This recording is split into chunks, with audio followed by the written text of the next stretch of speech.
Hi, everyone. It's a pleasure to have with me today Ted Hagaman. Ted, great to see you. Thanks so much for coming in here to be with us today. And 28th Annual Merlefest down at Wilkes Community College in Wilkesboro. I tell you what, just so excited about this one, April 23rd through 26th. They're only about 2 weeks away. Tell us about what we can look forward to for this one. Yeah, first of all, thanks for reminding me we're only 2 weeks away, because it's a busy time, as you can imagine. Oh, yeah. But we're excited. 28 years. So many wonderful people that contribute to make this happen, but this is the 23rd through the 26th. We've got some wonderful entertainment this year. Dwight Yoakam, the Avett Brothers, Marshall Tucker Band, Leanne Womack, Del McCurry, the list goes on and on. We'll have about 80 different artists on 13 stages during the 4 days. That's amazing. 13 stages over the 4 days, and it's just nonstop, isn't it? Absolutely. I think the hardest thing that people have to worry about going to Merlefest is, how do I, with multiple stages going on at the same time, how do I get to all the different things that I want to see in a day? So that's why you need to come multiple days. Yeah, I tell you, it's tremendous. You mentioned some great names there, Dwight Yoakam and Marshall Tucker Band, my favorites. You know, they really have some tremendous hits from over the years, haven't they? Yeah, they really do. And that's the neat thing about our festival, is that we do offer really something for everyone. It's not just one or two different types of genres, but we have just tons of different types of music, so people can find something that they like. Yeah, I mean, every year you come up with such fantastic singers and groups. Leanne Womack, you mentioned there. But how do you do it? I mean, how do you come up with so many? Well, a lot of it, we do surveys during the festival. Yeah. We ask people what they would like to hear and see. We keep up with what's going on in the music industry, and you know, it may take us years before we have somebody on a list that we finally get there, because we're dealing with their schedule and what we can afford and different types of things. But it's always interesting to see how the puzzle does come together. We have a team that works, and we're actually making requests now for 2016. So we're working that far in advance and trying to put that puzzle together each year to make it work. But we do have a formula that we created about 25 years ago that helps us to make sure we put a good balance, and it's got so many bluegrass artists, or Americana, or country, or rock, and that way we make sure that we have a good variety. Yeah, and that's what you're talking about. Doc Watson, Traditional Plus is what it's called, isn't it? Yes, yeah, he named that. Yeah. Traditional Plus. So you have all the different types of music that all combine there, and absolutely fantastic. You figure, founded in 1988, now it's the third largest tourist attraction in the state of North Carolina, isn't it? The number of people. You have over 80,000 people that come in. Tell us what it's been like to watch it grow throughout all these years. It's phenomenal if you think about it. I was not around on the first festival, and talking to some of the people that were, they had no idea that this thing would grow to what it has grown to today. But we have to credit Doc Watson a lot with the way this has happened, because the first year that the festival went on, he was called by someone at our college, at Wilkes Community College, who was wanting to do a benefit for the Garden of the Senses. And he asked Doc if he would consider doing a one-time concert. And he said, sure. He said, and then he called back and he said, do you mind if I bring a couple of my friends? And before long, he had invited so many friends from Nashville that it had to be much bigger than a 1-2 hour concert. Yeah. And so finally his wife suggested, well, why don't you do a little festival? Yeah. And that's how it kind of evolved. And that first year he brought people from the Grand Ole Opry, pretty recognizable names, Chet Atkins, Grandpa Jones, those types of talent, and that really kind of jump-started the festival. And that's one thing that's very unique about starting something like that. And so each year, more and more people that Doc has known has kind of put that on their bucket list of, hey, you know, I'd really like to play that festival and do that with Doc.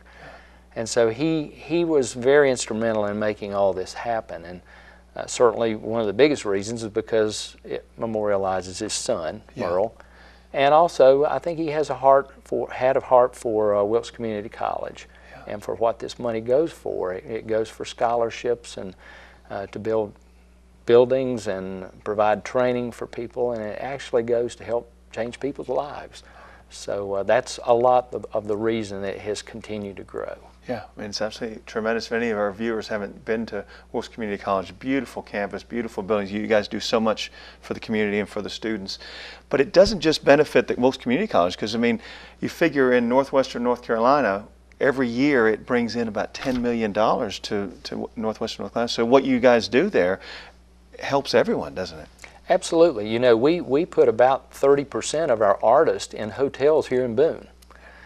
So it's probably about a 100-mile radius from the campus that's affected. And last year, actually, it's estimated it generated over $11 million and about $6 million to Wilkes County alone. And that's wonderful, because it does create a win-win-win for everyone involved. Yeah. That is absolutely tremendous.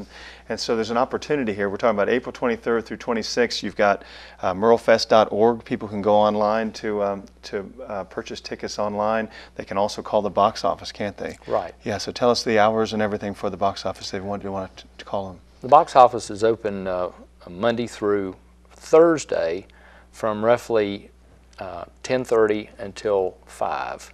And then on Friday, from 10:30 till 3. And there you can talk to a live person if you feel more comfortable doing that, as opposed to ordering tickets on the website.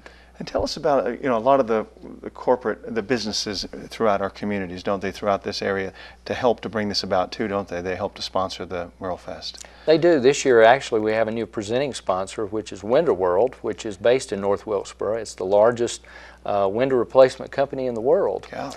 And so we're real tickled to have them on board. Belk Corporate has come on board this year, Lowe's Foods, and a lot of local sponsors do contribute to make this possible. So we certainly couldn't do it without our sponsors. Yeah, I tell you, it's amazing. Lowe's, obviously from Wilkes, their history from there. That's a great one to have. Mm-hmm. Belk, but Window World, people don't realize that that's the biggest in the world, isn't it? Exactly, and I think they see value in what we do, and certainly this past year in 2014. We had people from 47 states and 16 foreign countries that came to Merlefest. So it's a great way for a sponsor to get their name out to a big audience. Yeah, and one of the unique things about this, you bring all these fantastic artists together, but then they oftentimes get up in different unusual combinations, don't they, on stage together, to do jam sessions and things. I mean, that's just something that a person who's attending it just could never imagine, because you just don't know what's going to happen to you in that situation. Exactly, and Sam Bush, I remember, said this a couple of years ago. He said, this is kind of like summer camp for us. He said it's something different. We can go and we can actually bring our families. We can walk around the festival grounds, and we may just go in the spur of the moment, sit in on a different set and do something we've totally not been able to do before, and they love to do that. Yeah. And so talking about 1988 is when it first began. This is the 28th annual. Doc Watson, for some of our viewers that are from farther away, obviously he was a Grammy Award winner, but tell us about Doc Watson, just so that for the viewers to get a little background on him. Doc Watson was blind. He was blinded as an infant, and he was an amazing person in that he overcame that handicap and learned to play music. And such a humble man, I think, had a lot to do with how far he went in his music career, but he was also extremely talented. And so through the years, he did have wonderful achievements and accolades, helped us with our festival, was known worldwide and very much respected. And he passed away a couple of years ago. So we continue to carry his legacy through Merlefest for both he and his son Merle, who was also an outstanding musician. Yeah, that's absolutely tremendous. So tell us what it would be like to start out. So you're obviously working, you mentioned that you're working for 2016 already, but so as it builds up toward this, I mean, the work that goes into, to getting these last days, it must be unbelievable. Well, there are days when you there are days that are a little more stressful than others, but we've got so many wonderful people. I've got a great staff at the college that they all wear many hats. We don't just do Merlefest. We actually do over 300 events in our department each year, Merlefest being one of those. But we also rely a lot on volunteers. Through the year, we'll use over 4,400 volunteers that will contribute one way or another, either before, during, or after the festival. So there's no way that we could do what we do if we didn't have all those people that were willing to give their time and effort to make this happen. But we work off of the timeline, and every week we try to make accomplishments so that when we do get close to the festival, it's more of just checking and making sure the details are all taken care of. And then when the festival gets here, we always say if we can make it through that first day and everything just kind of levels out and all of our volunteers just kind of take it and run with it, and that's a good feeling at that point. I think it's very much like if you do. I mean, you were an athlete and involved with sports, and your son's the basketball coach down at Wilkes Central.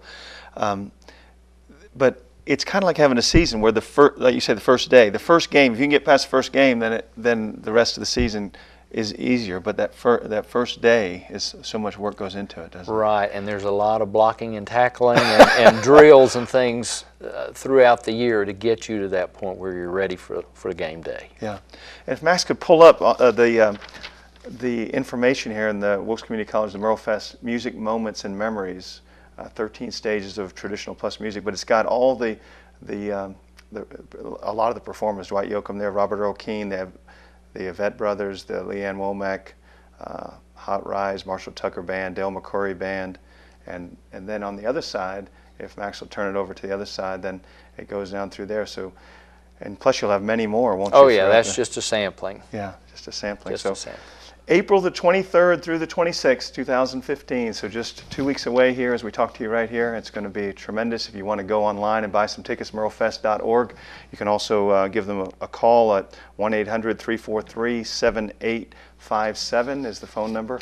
And if you want to speak to somebody there, otherwise you can buy them 24 hours a day online, can't you? Absolutely. And print at home. Yeah, we're really excited about it. And it's going to be a tremendous one. You guys always do such a fantastic job, and we appreciate you coming in to talk to us about it. Thank you. And we appreciate the support we get from this area. So many people do come down the mountain and volunteer or buy a ticket and attend. And I do want to throw one more thing out, if I may, and that is the value of the festival. Anyone that has a child 12 and under, that child gets in free with a paid adult. Golly, so once you park free, you get a free shuttle to the gate, you get a free program when you arrive, and then all the children's activities are free. So it's a great thing for a parent or a grandparent to bring their child, and let them participate in all types of crafts and things, and then you can stand there or sit there and listen to the music while all that's going on. So well, that's tremendous, isn't it? That really brings families together, doesn't Absolutely. It? And you can have, as you mentioned, their grandparents can bring their grandchildren and have a way of carrying forward the music too. But the music that the grandparents, some of the the things they've grown up with, opportunity for them to initiate the youngsters with that music. Absolutely. That's a tremendous idea. Boy, what a great opportunity to bring your children there and have a complete family event. But thanks, Ted. Thanks so much for being here. It's always a great pleasure to have you here with us. Merlefest, April 23rd through the 26th down at Wilkes Community College. And it's going to be a fantastic one, the 28th annual. Go to merlefest.org. You can also go to the phone number at 1-800-343-7857. And we'll be back with more of the Mountain Television Network.